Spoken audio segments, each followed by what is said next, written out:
मोटकी मोड़ाई तेरे छिन्नी मोगी लखन साला कथी बोले बताओ। ओ बाबा लाज लगाई था।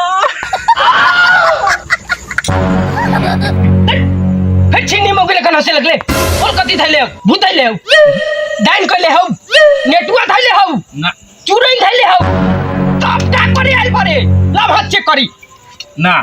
जान जा बता। आइल पर अठे वाला बाबा ते साला बताओ ना तोरा गोर पगी रही ने बताओ कमरा में वाला बताओ ना रे साला बताओ बाबा हां बता बता लाज लगाई। उठ उठ साला उठ कोने बाबा बताइए बाबा लाज लगाई। तो सारा बाप के बता दो तो तवा ना मार मारो कि सब मजाक करल भुला जाबो। बाबा बताओ साला एक माल फसवाना दो। का कहले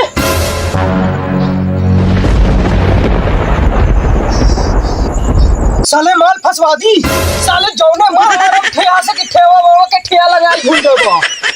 साल मजाक करे वाला ठेया बाबा लंग चुप साले काजले लन ले चलैले पूजा पूजा केने है वो घर अरे चल चल चल पूजा पूजा काजल काजल पूजा पूजा पूजा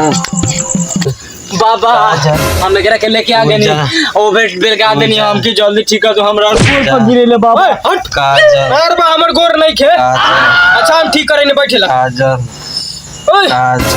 काजल काजल ओए उठा के बैठो पूजा उठ तो पूजा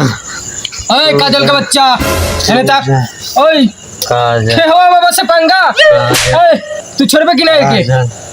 ओए काजल छोड़ेगा कि नहीं रे काजल ठेया पर माथा टिक काजल टेक माथा पूजा माथा टिक काजल टिक ठेया पर माथा ठेहा में माथा टिकाले से कुछो ना होई मंत्र मारू तबे ठीक होई। अच्छा मंत्र मारी रुक जा ओए बनियो डैनी कहीं बड़ा सही काजल के हम ले जाई हम छोटा बांध के हम धरी हम आगे में चौकी हम छू देख ले हमर कमाल एक बार में ठीक कर देनी बाबा बाबा रउआ तो अंतर्यामी बानी और गोर केने बा हे देबा माल चाहिए रसियन रसियन माल चाहिए माल चाहिए माल चाहिए माल चाहिए चाहिए रसियन माल चाहिए माल चाहिए माल चाहिए माल चाहिए माल चाहिए माल देख ले हमें डंडा के कमाले के बार में ठीक हो गया हमरा गार चाहिए के कर बाबा के बाबा गार चाहिए तोरी बहन का हम ना फालतू करम हम जाई जाई अभी हम छोड़